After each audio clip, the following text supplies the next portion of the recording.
I get busted in 2001. I go to prison. Like I said, this to 8.5 years. And in prison is where I reached the lowest point in my life. I contemplated suicide. I mean, I lost everything. They took, took family. I just getting divorced. I was married at the time. Wife divorced. Custody of the kids. They took my business. They took the cash. They took care of everything. And I was going through a really rough time. And fortunately for me, there was a guy that came. It's a long story, but he really came in and he sort of helped change things for me. And he did like this meditation thing. As my needs, as my basic needs started to get met, I think the goal became more broader and it became more about making an impact. How do I make a difference? How do I make an impact? How can I structure? Where do I need to be? Where I need to be financially so I can give this much, right? If I want to give this much, say 10%, how much more I got to make? So that became the driving force and so I started to give more. And the more I gave financially, the more it pushed me to push my income and net worth more. Welcome, millionaires and future millionaires. You're listening to the Millionaires Unveiled podcast, a show where you'll hear the stories and interviews of everyday millionaires. We'll unveil their decisions, their strategies, and their portfolio allocation. Now to your host, Jace Mattinson. Welcome back to another episode of the Millionaires Unveiled podcast. This is episode number 320. Unfortunately, we don't have Stace with us today. She is a little bit under the weather. Actually, she's not under the weather per se. She just doesn't have a voice, so it makes it difficult to be on a podcast when there's no voice. She has been crushing it the last couple of weeks. She did a triathlon a few weeks ago, and then this last weekend did a Ragnar relay and did 15 and a half miles. And between that and the dust and hanging out with some girlfriends and stuff, she's lost her voice. So this episode will be just me. Don't have a ton for housekeeping today, but if you have not heard your story, reach out to us. Send us an email, millionairesunveiled@gmail.com. We'd be happy to get you on the show, get you scheduled. Always looking for new great guests. Recently had a few people review that they would like some more Deca Millionaires. So, and lucky for them, we have got one today. In fact, his name's Charles. His net worth is $12 million. A remarkable story of redemption. He spent some time in prison after being a drug dealer in Hawaii in his early years, grew up in some rough neighborhoods there. And we get into the things that kind of turned his life around. And that was meeting some people in prison that helped him get back kind of on the track of earning money and learning about wealth. And so had a couple great conversations with those people that he kind of took on as mentors. And read a couple books that he had never read, one being a Tony Robbins book. And so he's got a net worth of $12 million. Most of it's in real estate, keeps very little cash on hand, and actually rents right now. So great episode and conversation with him. Last week we had Casey, and on the most recent episode on Thursday, we also had a soon-to-be millionaire. Actually, was a millionaire and then dropped below. So we released that episode at about $900,000, and that was Tim. So great episodes from last week. Seems like y'all are enjoying those Thursday episodes. So we'll continue to do them, and got several other non-millionaire interviewees that will drop in those episodes coming up. So if you haven't done so already, please leave us a rating and review. Continues to help us grow this show and get great interviewees and great guests. And without any further delay, let's get into the episode with Charles. Charles, you want to just give us a little about your background and what you're up to now? Yeah, sure. I'm from Hawaii. Beautiful place, Hawaii. Actually, originally from the west side of Oahu, which is Waianae, which is mostly known for being the lower income, the place where a lot of drugs, crime, violence, homelessness originates from. But one of the most beautiful places on the island, in my opinion. And so that's where I'm from. That's where I grew up, came out of low-income housing, and found my way into real estate. And I'm a real estate developer and investor. Right now, I'm probably one of the largest developers in my city. I'm over there trying to make an impact in my community. From a real estate standpoint, I brought down like the first gourmet bakery into Waianae. Got the only credit union in my city as one of my tenants. Bringing number one voted breakfast place in Hawaii out in Waianae, which is unheard of considering Waianae's past. And so just being a part of that from a real estate standpoint, also from a community standpoint, I sit on the board of one of the largest nonprofit health centers out there. We have over 600 employees, and we also focus on those who need food, because obviously there's a lot of people in the city that do go hungry. They don't have a lot to eat, and so we oversee a food bank that helps feed a ton of people out there, from kids to elderly, and in the middle, in between. So a lot of great stuff, programs out there, farmers markets, just doing a whole bunch of stuff out there for the community. Because I'm from Waianae, that's become my passion to help and give back to the community and make a biggest impact as I can. I'm also, just a little note, also donated $100,000 to my elementary school, which is voted the last worst school in Hawaii, out of Waianae. And so I made a promise to want to affect the school system. Hopefully that will make a difference. And so we breaking ground on renovating the library and turning it into a more modern learning center. Wow, that's pretty awesome. And for our guest, I just recently spent some time in Hawaii, and no joke, before Charles and I recorded this, I was driving down through these areas because we were staying kind of on the western side in Kolina, and most tourists don't go to Waianae, most likely.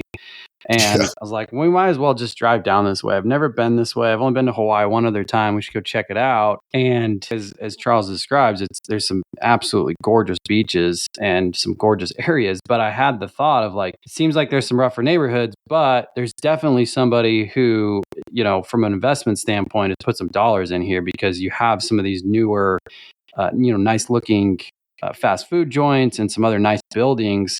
And here you are telling me that that's you, which is pretty wild and pretty remarkable. Those are my buildings. Yeah. That's awesome. So what is your net worth today? Today, as you spoke earlier, it has dropped a little bit since COVID. So I'm somewhere around 12 million. And you went as high as 20? I just cracked 20 right before COVID. Yeah. Wow. And what is the breakup of that? Is it mainly real estate, commercial real estate buildings? Yes, I would say 99%. I use, my wife and I use the term 98.5 because she's a radio host on a #1 radio show in Hawaii. So it's 98.5. So always it's 98.5 a percentage of my assets in real estate. It's a pretty accurate number. Awesome. And then you obviously have a primary residence too as well, correct? Yes, I do. I rent. Oh, you rent? Yeah. Rent your primary residence, but worth 12 million, have commercial buildings. That's pretty wild. How come you arrived at that decision? It was mainly out of convenience, because I do own. I lived in a big, good sized home. Nothing luxurious. I've had nothing people would be wowed about. I've had people who know that I live there, and I've had, like, for instance, it was a funny story. My personal assistant, someone was talking to him in Starbucks and said somehow my name came up and said, "Oh, you work for Charles? Oh my gosh, where does he live? Where does he live?" And so he wanted to know my house, right? They've heard so many stories about me and whatnot. And so he takes them to my house, and he says, they look at my house and he goes, "What? He lives in that?" I guess he imagined something much more elaborate. But my home is very, very, I live very, very simple. But it's a good sized home, 6-bedroom home, probably worth about maybe 1.5, 1.6 mil, which is pretty average here in Hawaii. But I had moved out because I had, during this time where my net worth had dropped during COVID, which I'm not sad about, but I had a couple deals that the funding dried up. Like, it just literally, like, in the middle of escrow, like, just never happened to me before, where we close a deal, we go to signing, and funding's going to be there in 2 days, however long it takes right after you sign, and it records, and the money doesn't show up, and the company bankrupts. Like, it just goes dark. And all this money that was supposed to be going to deploy to one of my projects just wasn't there. And then, so I ended up selling off some of my properties, had a heart attack, decided I wanted to slow some things down, because I usually keep about maybe 2 to 3, maybe 4 active projects going on at a time, from multifamilies to ground up development to, maybe even a renovation. But at the time, I thought, you know what, it's a good time for me to just slow down and relax a little bit. But because of that, long story short, I ended up moving into a 1-bedroom in the front of my house. I have a studio in the front. Moved in there. My daughter and her family moved in, and then my mom moved in, and then I ended up meeting someone who ended up, becoming my wife, and we ended up getting married. And so the one bedroom was too small, but I wanted to be around next to my kids, right? Because they live, like I said, I love Makakilo. We have a beautiful view. I do want a ranch. That's my dream. I want to own a ranch, but those don't pop up very often. So I just wanted to stay close to my family, and it was more convenient for me to rent in the meantime until I find a ranch. Is that a ranch in Hawaii, or are you going to find a ranch on the mainland? No, in Hawaii. No, here. Yes. In Hawaii? Cool. Yeah. So, and do you keep very much cash on hand and nothing in the market? I might have a little stuff here in the market here and there, but it's just to play around and gamble. You know what I mean? I know that's not really that's not my niche. I'm not going to pretend like I can make a ton of money, but if I see something that just makes logical sense, like during COVID, it was like, okay, all this stuff can't be worth this cheap. So I actually jumped into the market during COVID when everything started going down. And I did the just in the index S&P 500, bought a couple, shares in like Carnival Cruises and the airlines, a bunch of, stuff here and there. And I kind of let it sit because that's not my thing. I don't do it every day. So if I see something that just doesn't make sense, that it shouldn't be this low, then I might jump in, but not a whole lot. I might put in maybe $100,000 or so, but I probably keep about anywhere from about maybe 300-400 at max, 500K on hand. Interesting. Is that pretty consistent throughout all of your real estate development career? Is keeping, less than 5% of your net worth, or have you been cash heavy at different times? No, I've always been broke most of the time. It's always broke. just barely getting by. Yeah. Don't get the number confused. The numbers look good, but man, the whole time you're just trying to figure out how to make it, for the next several months. It's because I bought and hold. Like I bought and held so much property, and so when you buy and hold property, you keep acquiring. And I mean, unless there's someone else out there that can show me how to do it, you can live a better lifestyle. I lived like broke for a long time, just accumulating and accumulating and accumulating, and just kept putting money into deals for a long time. Lived like super cheap, like broke. I think I didn't move out of my parents' house when I came out of prison. That's when I started buying real estate. I learned real estate in prison. And so I bought my first house, I think like a year and a half after I got out of prison. I think I didn't move out of my parents' home, which is low-income housing, the low-income housing I grew up in. I didn't live out of my parents' house, move out till I owned like maybe 14 houses or something. Wow. So let's kind of rewind. Where did Charles start? I mean, you mentioned that you came out of prison and you started learning real estate there. Take us back to the early days and bring us on this journey that you've gone on that's been pretty remarkable by most standards, and probably will give a lot of people, hope regardless of their situation. So like I said, I grew up in low-income housing in Waianae. Parents just never went to school. So education was important to them, but it was when we don't have an education, high school is enough. So if you can just make it to high school, that was a win. So I finished high school. I had this drive to be successful, but there was no examples in my community. The only example there was there used to be. So like I said, my area is known for crime, and the last organized crime figurehead in Hawaii came out of Waianae and was from Waianae, and it was alive during the time. He's dead now, but he was alive during the time when I was a young kid. And so I grew up around these, gangland slayings, right? Guys shot in the head, car burned, bodies getting all chopped up. That was what I grew up around. And I met him once, not personally, but I remember seeing him in 7-Eleven. I must have been about 15. Seen him walk in, mean looking dude, like just craters on his face. He just looks nasty looking. But he had this very nice smile, and he's being nice to this little girl, and I seen this guy behind him with a bodyguard. He pulls up in this Cadillac. And for me, that was my first experience meeting someone. For me, it was like a celebrity. Like, well, this is what success was. And I think that just implanted that little idea in my head that I could never shake. Eventually, I found myself in the drug game. End up, I'm not advocating it, but for a drug dealer, I did pretty well. Most people think you're a drug dealer, you make a ton of money, which ain't true. It's like the success in the drug game is similar to real estate. Probably out of 300 people, maybe one person really kills it. So it's similar in a drug game. So I did pretty well, for a 20-year-old. Opened a nightclub, had a recording studio. Came out with several number one hits in Hawaii. I was trying to be the Hawaiian Puff Daddy at the time, but I ended up getting busted. Around 2001. I got raided. About 26 of us all got busted, all went down. I had a sheriff in my case. He's my friend. He bringing all the drugs from the airport. He worked at the airport. Had a bunch of guys we know, out there. So I get busted in 2001. I go to prison. Like I said, this to 8.5 years. And in prison is where I reached the lowest point in my life. I contemplated suicide. I mean, I lost everything. They took family. I just getting divorced. I was married at the time. Wife divorced. Custody of the kids. It took my business. It took the cash. It took care of everything. And I was going through a really rough time. And fortunately for me, there was a guy that came. It's a long story, but he really came in and he sort of helped change things for me. He did like this meditation thing for me, and man, it just changed my life. And I had to wonder what was that? What just happened? And I got obsessed figuring out what was that. And then I figured that in order for me to find out what it was, I needed to I went to seek it out. So I started reading. When I say I started reading, I never really read. At that time, you could graduate from high school without being a good reader. So I'll pick up these books and I had to carry a dictionary because I couldn't get past a few sentences without understanding certain words. And so the very first book I picked up was Tony Robbins' book, Awaken the Giant Within. That was the first book I read ever. And then I just started reading. And I think from that point, reading and deciding that here's a way for me to change my life. There's something I can do differently from what I knew. And I just kept reading and reading and reading. I ended up getting to my destination in Taft. When I got to Taft, fortunately for me, I went to a federal prison, and I went to a white-collar prison, which is mostly white-collar people. And there's no fences, there's no barbed wire. So I'm locked up with these guys who, like, smart, wealthy dudes.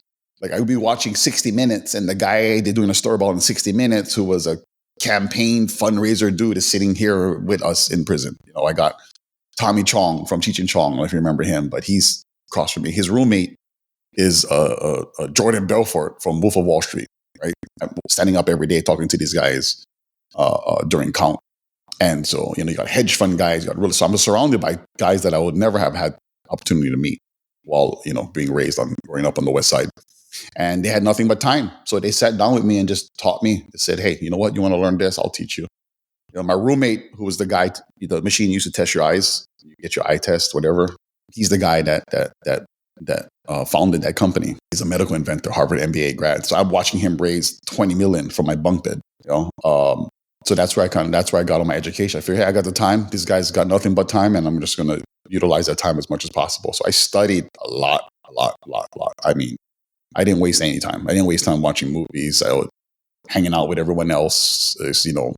Just because when you're in prison, a lot of guys just try to, pass the time through as much as possible. But I was hungry. And that's when I kind of just turned it on and devoured as much information I could, especially real estate. I read a ton of books. Ran like hundreds of deals, make-believe deals, going through newspapers, looking at this property and then running deals and showing the guy teaching me, he's like, well, you can do this and you can do that. And so by the time I came out and I was hungry and I had a ton of knowledge. Why did you settle on real estate? What was it about real estate that made you think that was the avenue to take after you got out of prison?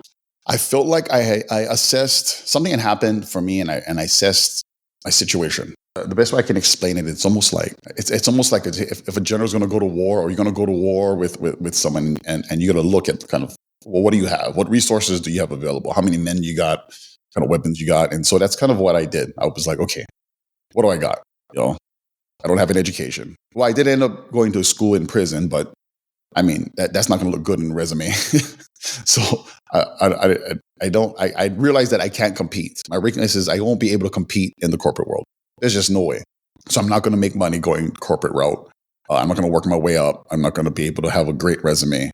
So that led me to go, okay, well, I have my own business. Okay, if I'm going to go in my own business, what area in business can I go in that I have a shot at least competing? And so when I assessed that, I said, okay, what skill sets do I have? And I had construction skill sets.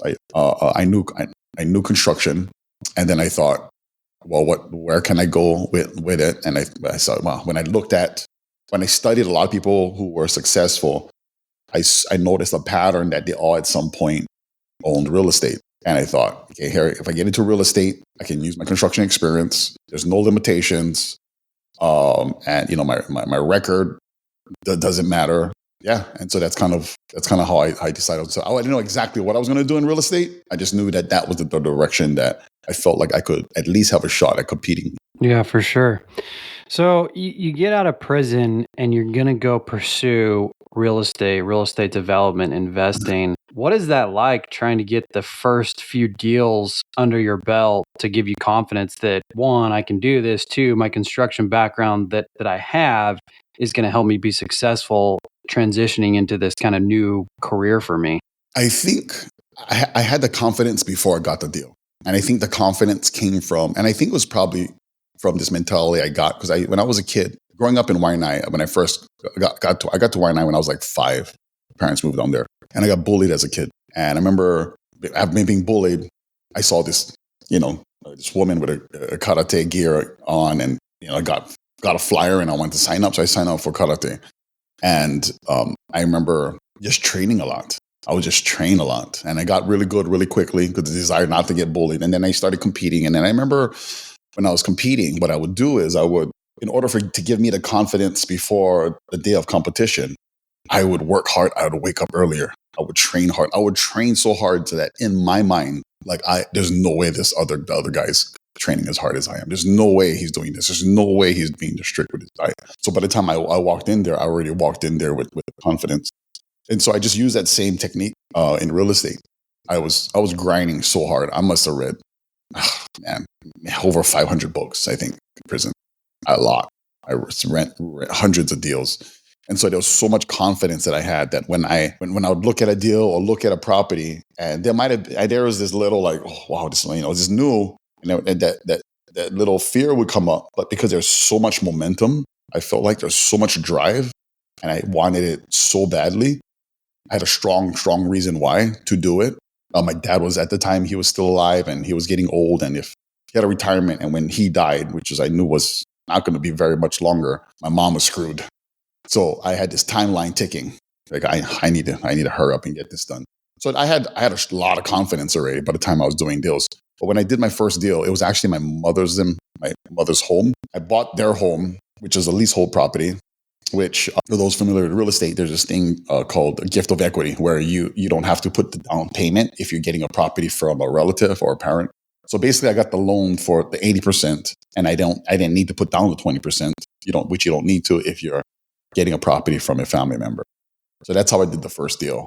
I bought that from them, used some of that money to pay off the debt, because my parents went into debt while taking care of me while I was in prison, like $40,000 in debt. So I needed a way to figure out how to get that debt from under. So by doing that, I was able to pay down some of that debt. I was able to take some of that money, pay off the money that I borrowed for the pizza restaurant I had bought while I was in the halfway house. I borrowed that money from my aunt. It's like $30,000. And then I took my parents now didn't have a loan on their mortgage because I bought the property, and we went and bought another property under their name, which is like a USDA loan, which is 100% financing. And so I got another property under their name. We all moved in that house, and between my dad's retirement income, between what I was making and the rental from the other property, we could afford the second house together. Okay, so you get these first few deals under, and I want to go back to something, because you bought this pizza restaurant when you're in the halfway house. How did that happen? How did that come about? Like I said, I came out hungry, man. By the time I touched down, I just had sweatpants, sweatshirt, and some letters, and I was just hungry. So I dropped in the halfway house just trying to figure out how to do it. I had to get my driver's license. I just got everything just really quick, and then I knew that my probation officer wouldn't allow me to own my own business. So you're forced to get a job. So I got a job at a construction company making minimum wage, it's like $7.25 an hour. And on the side, while in the halfway house, because they don't let you out the halfway house. If you're not working, you have to stay in the facility. And so I using payphones, because you're not allowed cell phones. So my mom gave me a Ziploc bag of quarters, and I was using payphones. I was calling all over the place, and I found this pizza restaurant for sale in Church, Texas. And so when I found that for sale, I called an aunt to lend me like $50,000, I think it was at the time. And then she got a line of credit. I got a HELOC on her house, and then made her got the check deposited, wired that to the seller while in the half. I was using the counselor's fax machine. I was like, hey, I'm trying to buy this pizza restaurant. I'm going to use her fax machine. And I closed the deal while I was in the halfway house. Wow. And how long did you own that for? About 3 years. I didn't take any money out. I just kept reinvesting it. The guy who was my roommate, who's the guy that did the business for the glasses thing. He told me, like, one thing you should do is always reinvest in yourself. He didn't believe in investing in the market, so he invested only in himself and his business. And so I took that model and said, hey, whatever money I make from this pizza restaurant, I'm just going to keep throwing it back into the business. So I threw it back into the business, kept growing and growing it for about 3 years. And I sold it for $100,000, which isn't a ton of money considering the amount of work, but that was the first business I bought and sold at a profit. That was the first time I ever did that. Interesting. And then after you did that hey, I'm not doing pizza again. I'm going into straight real estate, or what? Did you have Food is a lot of work. I mean, but at the time I didn't know anything, and then you're just hungry, right? But as what I've learned is, as you start scaling and making more and more and more money, you start figuring out ways for it to come easier and easier and easier. So you're just not going to go backwards. You're not going to go back to how you first started. But what ended up happening was kind of a serendipitous moment. It was like I was in a moment where I had my daughter say, "Hey, Dad, we're going to take you to Waianae for lunch." And at that time, you're like, Waianae for lunch? We moved out of Waianae. And so I go, Waianae for lunch? Who drives to Waianae for lunch? It's just not something you do. And then I go, all right, it's just it. So we go to this building, we go up to the second floor. It's same building in an area called Miley, very rundown, a lot of homeless people running around. It's just a mess.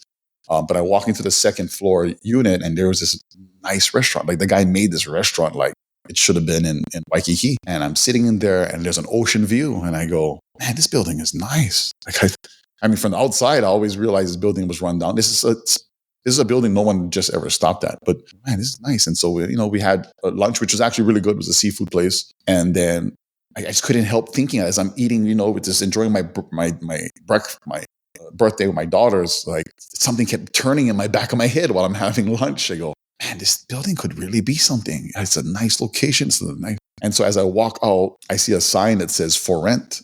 And it's like a handwritten sign. So I knew the owner probably did it. And so I called it and I said, hey, I called in the number. He said, oh, you want to rent? I go, no, actually, I'm thinking about buying the building. And at that time, I had no money. I had never bought a building. I probably had maybe $2,000 in my account. I think I owned about 20 houses or so at the time. But like I said, I'm always broke. And so, but I always knew, I knew how to I can just do the deals, right? Even though I didn't have money, it's fine. It just didn't stop me. I bought deals before without no money. And he said, hey, you know what? Why don't you come by tomorrow and we'll talk about it? And so I came by the next day. He goes, hey, I have cancer. It's terminal. And I never thought about it. But, now that you approach me, maybe I can sell it to you. So I was like, oh, wow, okay. But he says, I need you to buy this property and another 4 houses. And if you enclose the building and 4 houses, I'll give you a house. But you need to close because I'm not sure if I'm going to survive the escrow. So I go, all right, let's do it. So I signed the docs, signed the offer. I needed $100,000. That's what I needed to come out of my pocket. I did the deal where I got bank financing for part of it. I got him to seller finance some of it. And then I needed $100,000. And so I called my partner. So I bought the pizza restaurant with my partner. It was my best friend as well. I said, hey, you want to buy me out? And he goes, yeah. Well, how much? I said, give me $100,000. He's like, oh, deal. So I sold him my half of the pizza restaurant for $100,000. And I bought the commercial building, 3-story commercial building and 4 homes. And it came with an extra house. Wow. That is wild. So really that pizza restaurant was what springboarded kind of a lot of this from one thing to the next that allowed you to really get rolling with that commercial building and then the 4+1 houses. That's that's like I said, that's my mentor who was my roommate. He kind of taught me. He just said, just keep rolling it. And I think what had happened, with my properties and money that I get, and I just kept fueling that fire. I just kept my expenses really low, just live extremely, extremely frugal, and just kept rolling the money over and over and over and over until it kind of just starts to snowball. Yeah. Do you still keep in touch with these mentors and these individuals that you met in prison that were so helpful with so many of the things you decided to do? Yes, some that yes, I do. But not as often. I think what has happened for me is, you'll look back and you'll say, hey, thinking about you, love you, bro, things like that.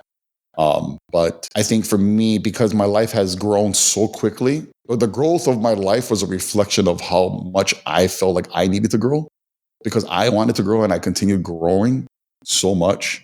Some of these mentors that helped me I kind of transitioned out of it. I hate to say that. It's kind of weird. It's not like, I kind of transitioned into a different area, whether they mentored me in certain areas and now I'm like more focused in real estate and how their help and their mentor for me was perfect at that time. But because I'm kind of in a different direction or sometime maybe I outgrew them. Some I outgrew and some I went into a different direction. And so, but they helped me give me that direction at that time, whether it's not to go like Rex. Unfortunately, he probably passed already by now because he was pretty old.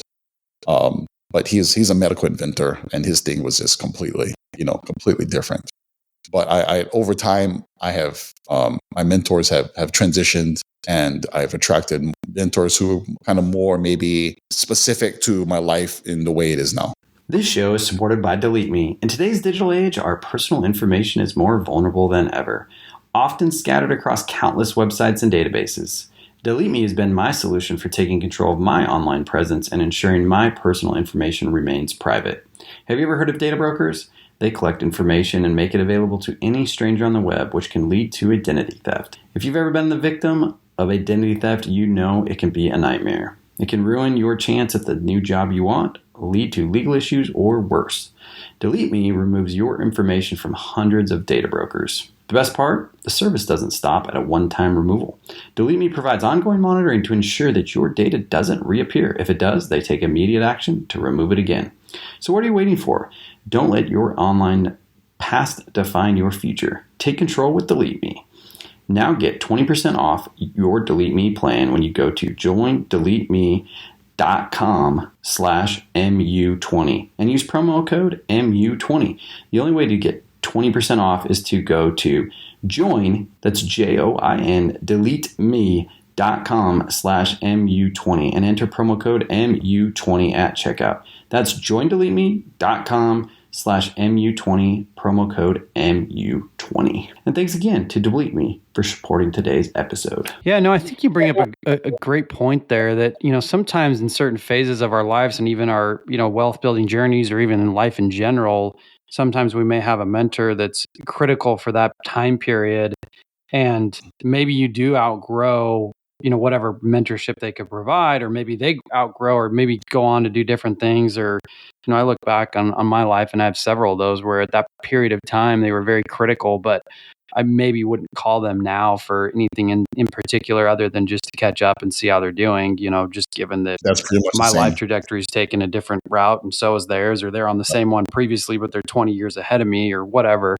So I think that's, I think it's important to acknowledge too, that sometimes maybe, you can't get caught necessarily with this, not caught, but have that same mentor, that may kind of keep you here, or you're here and you realize you've got to, move on to a different. I think sometimes it happens with friendships and happens with all sorts of different relationships that we may have in life in general.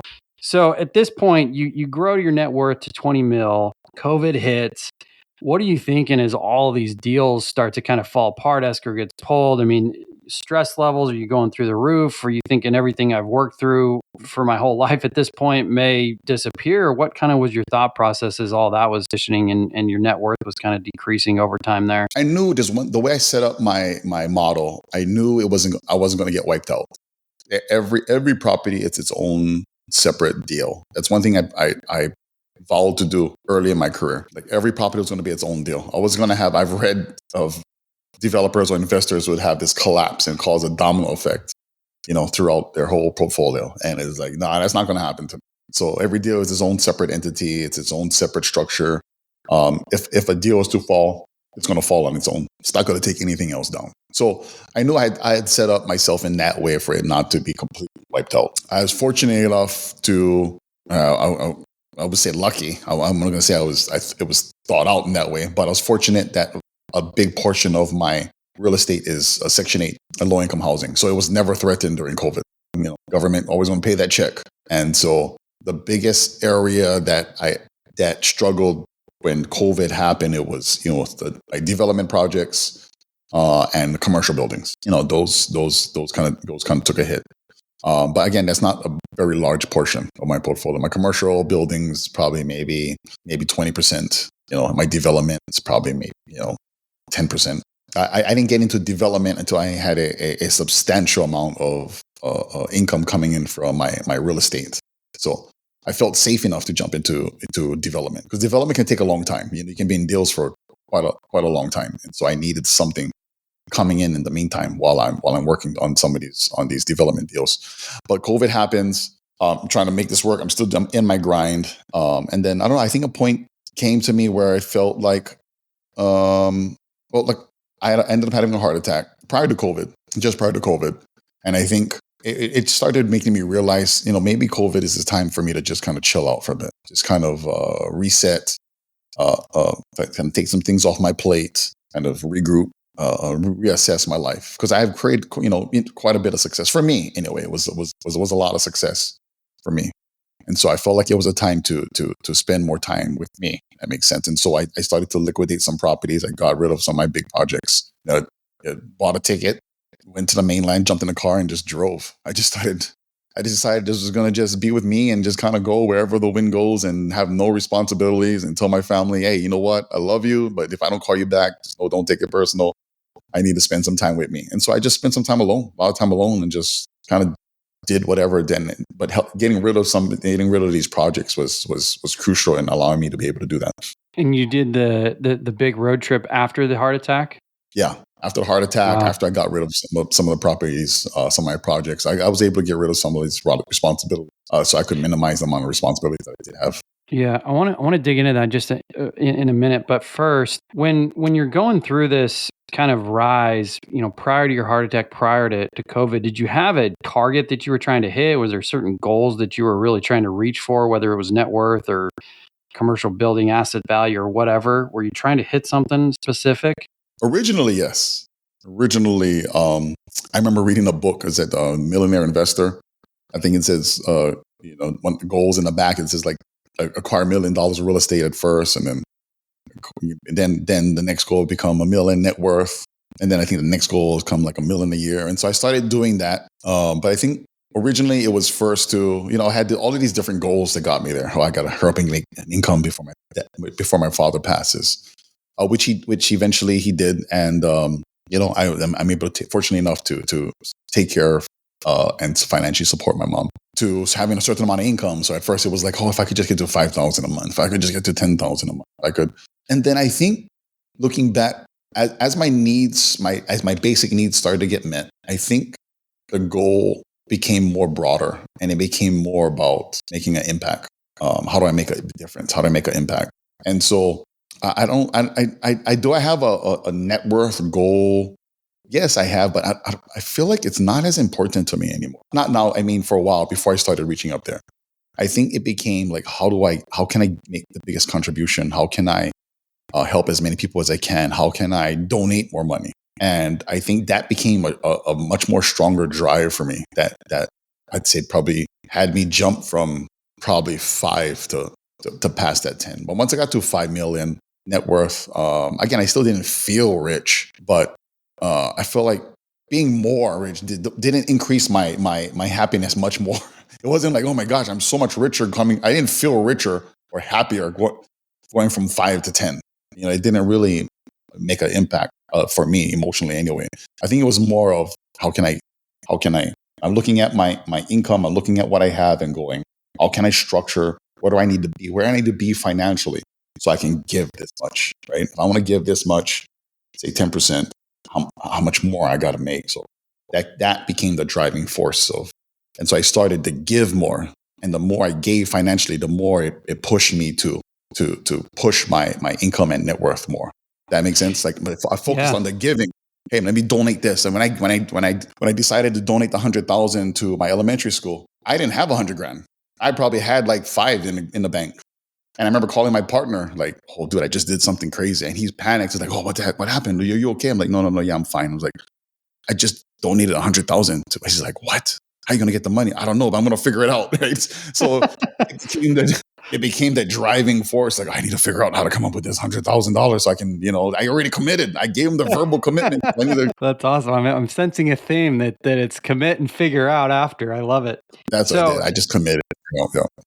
Was giving a part of your life much before you hit that 5 million mark, or did it become more of a focus after? I think the idea of giving was what drove me, because the giving part was always there. I don't think I actually gave financially much, but what had happened when I was in prison and I had this moment where I contemplated suicide.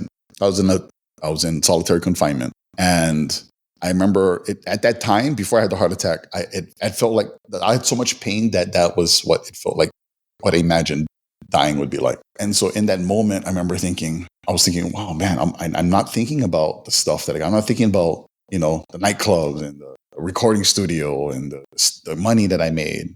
And so it had, at that time, I guess it had kind of dawned on me. I said, man, if life isn't about, if I die right now, I'm going to be unfulfilled. And so if life isn't about what I get and what I accomplish and what I achieve, then life has to be about what I give. And I think it was in that very moment I said, from here on out, I'm just going to focus on giving. If I focus on giving in an area that I have the opportunity to get, God bless those people who, get involved in like social work and just, and that we need those people. But for me, success was important, but I wasn't going to focus on my success. I was going to focus on giving and just give at the most highest level and as much people as I can. And so in real estate, when I got into real estate and I said, I'm going to create affordable housing for low-income families. The giving part for me was just, I got to have one other family I got a house. One more family I got to get off the beach. One more family I got to put in a safe home, right? So that my focus became on giving in a way that I can provide low-income housing. But I think it wasn't until probably after I passed, several million net worth, before I started slowly, making it a financial contributions to the point where it's like, okay, I'm going to make big financial contributions now. And I'm just going to push the needle and figure out how to make it happen. Yeah, that's super cool. So back to your road trip that you take, what was it about doing that kind of led you to some self-discovery of adjusting your mindset and your outlook for the rest of your life? There's something inside of me called to me to go to be alone. When I looked out and I read a lot of, after I read a whole bunch of personal development books, I started getting into a lot of it started sounding the same to me. And so I started to read a lot of biographies, about, men and succeeded, who've done amazing things. I always had this desire in me to do something great. And I noticed that there was a pattern throughout history of men going to be alone. Something where, either they went into the mountains or something where it was important for a man to kind of reconnect. And there was a calling I felt, something inside of me that I gotta reconnect with, that I need to. And I remember having a brief experience of that in prison, because even the prison was extremely bad place for me. And at opposite, one of the best things that ever happened to me, the idea of being ripped away from everything and to kind of rediscover and reconnect with myself, I think was a huge benefit for me. And I knew that over the course of the years, as you start to create this identity to be something, it's like, I have to be like this, I got to be like that, I got to be this way. You create all of these rules on how I need to operate and behave and think, and I never really stopped to assess, hey, what part of these rules are working for me and what isn't working? What part of these rules and things that I'm doing, I did purely for success, which is okay, but isn't really who I am. And so I wanted to take the time to sort of rediscover, who am I? Who really is Charles? Not the real estate investor, not the guy who has the accolades, right? Because I started getting a lot of accolades. I get somewhat recognized here in Hawaii because I've been in magazines and TV, and my stories have been written all over the place.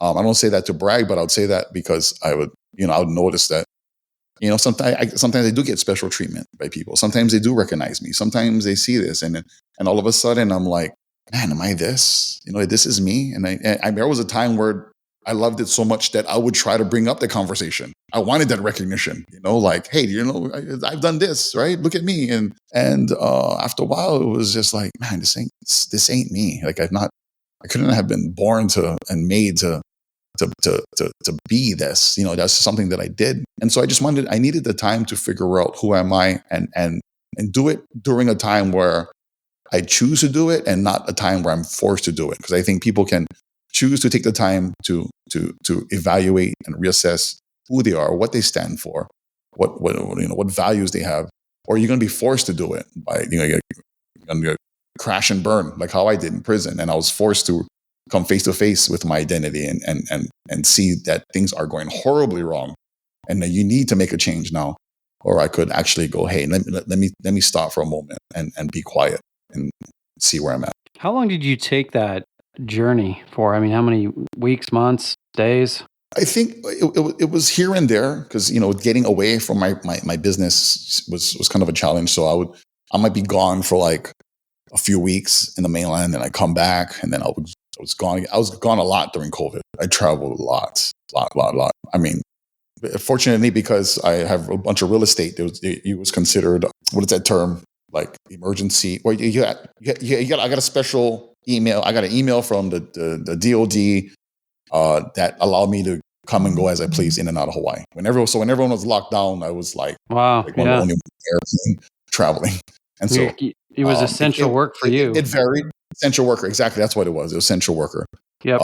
And so I was gone quite a bit here and there. Maybe probably for a total of maybe around a year. Maybe. I mean, the longest stretch I probably did was maybe a couple months. But I drove from West Coast to East Coast and back by myself. Just and going wherever randomly. Just allowing myself to go wherever I go. Because we live on a schedule, and you got this, and there's so much responsibilities, and I got to do this, and you might meet someone that you're having a great conversation with, but it's like, okay, I got to go, or I got to go to this next meeting. Or I just allowed myself to just go anywhere and everywhere, and just kind of like let go. I remember reading this book. I think that's kind of what helped inspire me. It's a book called Surrender Experiment, and how the guy just and he became like a billionaire, created like one of the largest software companies in the US. And that just inspired me to go, trust God, trust the universe, and just say, hey, maybe I don't need to be in control as much as I think. Let me just take my hands off the wheel and see what happens. And it was one of the most beautiful, amazing experiences for me. That helped kind of, shape my life to where I'm at now and where I'm going. Cool. And I appreciate you sharing. Well, let's wrap up with some rapid fire questions. What's the most expensive pair of shoes that you've ever purchased? Oh, maybe my basketball shoes, like $120. Okay. What about the most expensive meal out that you paid for? Expensive meal. I bought a pretty expensive meal. I think it was in Vegas. I love the experience. It must have been like for two.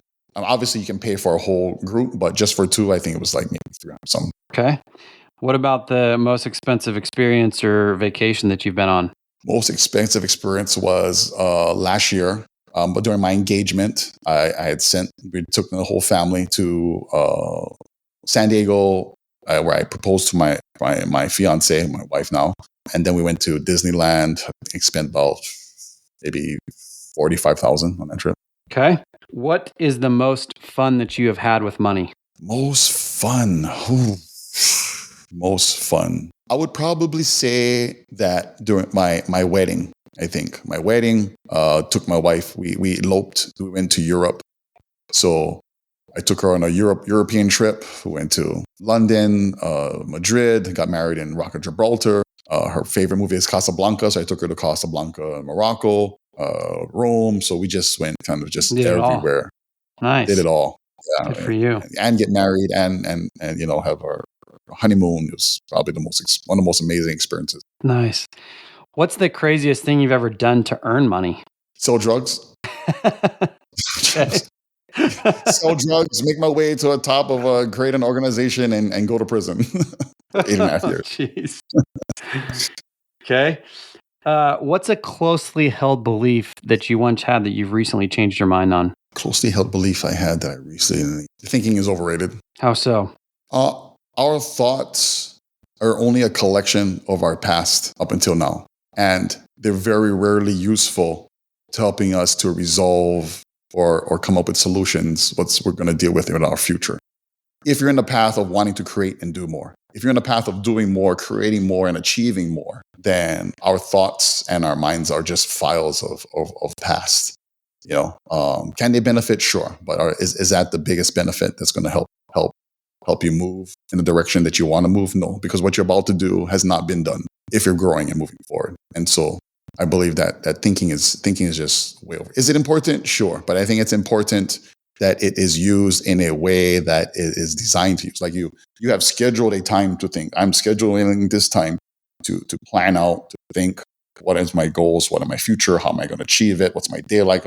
Once all that stuff is planned out, and this is just go for it. Be present. We're human beings. We're designed to be in our beingness and in emotional state. But once you go in our head, it's just it affects everything we do. Whether you see people who perform, the people who perform the best, whether it's singing or dancing, you can tell when they're nervous and they're in their heads, and you can tell the ones that are just there and they just show up. And they might not even be the best at what they do, but they're doing it really well, right? They're just, I'm all here and I'm doing it, but it doesn't matter because you feel them present, and that presence, it is what required to succeed in all things. You want to succeed in your relationship? You need to be present. Here, I'm all here in my body, not in my mind, not thinking, not wandering in the past or in the future, right? You want to have a great relationship with your children? You need to be all there. You want to be able to do amazing real estate deals and negotiate deals and find deals? You need to be all there. So thinking is overrated. What is a key lesson that you learned from childhood? Key lesson I learned from childhood. Let's see. I think the key lesson from that I learned is, I guess, in looking back and looking back at my childhood as an adult, is that I've appreciated everything that I've gone through. I had a tough upbringing, right? My mom was very abusive physically. She tried to kill me, tried to stab me, tried to poison me a few times. And so it's one of those things that has shaped me. I like what Tony Robbins says, my mother was the mother that I needed, that I wanted, that I wouldn't be the person that I am today. And so she had helped shape me in a way that I'm glad that I don't carry a resentment towards her for that, and that gift that she gave me, oddly enough. And this is why I think sometimes trauma is really beneficial as long as you can manage it, manage the downsides. That the abuse that she gave me kind of like shut me down emotionally, which had really helped me to become a good leader, right? In the moment of chaos, right? Just when everybody tells, man, and everybody's like losing their heads and flipping out, I can just stay extremely calm, and I can make great decisions. That's kind of my strength. And I go, you know what? It's lucky that my mom beat me when I was a kid, because that's kind of that's how I was able to do it, right? But I also have learned to manage the downsides of it, because that plays out in my relationships, being emotionally unavailable, kind of not being able to connect. And so I've had to learn how to be able to manage the downside of that as well. Awesome, Charles. You've given us so much great advice, but is there any last pieces that you would give to somebody who's just starting out on their journey? Yeah, I get this a lot. Everybody goes, what advice and what do I guess? And I think if I could just nail it down to one thing, would be, it's not more information. You can find any information out there. You can find anything. So how to, when people ask me, hey, Charles, how did you do this deal? Hey, Charles, how did you do that? How did you make $1 million? How did you, become, give? I want to give the way you give to. It's not information. You're not looking for information. Not all the time, but I think the vast majority of the times when people are looking for information, they're looking for validation. They're looking for a reason to convince themselves that they can do it. I think the most important thing, the most important question that people should have isn't so much how. Yes, it is how, and you go find out, and there's information out there. It's readily available. But if the how was the answer, then that means everyone who has access to the information how to do it should do it. But that's not the case. And I think the most important question is why? Why do you do it? And we hear it all the time. You hear around this arena all the time. If you have a strong enough why, you can create it. And if you look back to what I've shared in my story, it was like, man, I just had a strong reason. I had very, very, very strong reason why that drove me consistently. And when the why is so strong, is there challenges? Yes, but the challenges just seem so small. You'll just bulldoze your way over anything. Right? I'm in a halfway house, no problem. I don't have money, no problem. I don't have credit, no problem. Right? I don't have tax history. Right? I bought properties. I think by the time I said my first, you need 3 years of tax returns. I think my first 3 years out of prison, I already had like 20 something properties. Right? So how to ain't really, it ain't ain't the question. The question is why? Why do you want? And just keep stacking the whys. And then don't think about it. And just, if I could talk myself out of anything, right? I can be like, oh, I got to go to the gym. Oh, but I got to get ready. And then I got to go this. And then I got to count my clothes. Okay, and then I got to drive. Like, I can talk myself out of anything. I know that. I'm human. So I realize that the moment that thought comes, this is what I need to do, just get up and do it and figure it out along the way. Awesome. That's Charles with a net worth of $12 million. Thanks for coming on the show today. Oh, glad to be here. Thank you for having me on.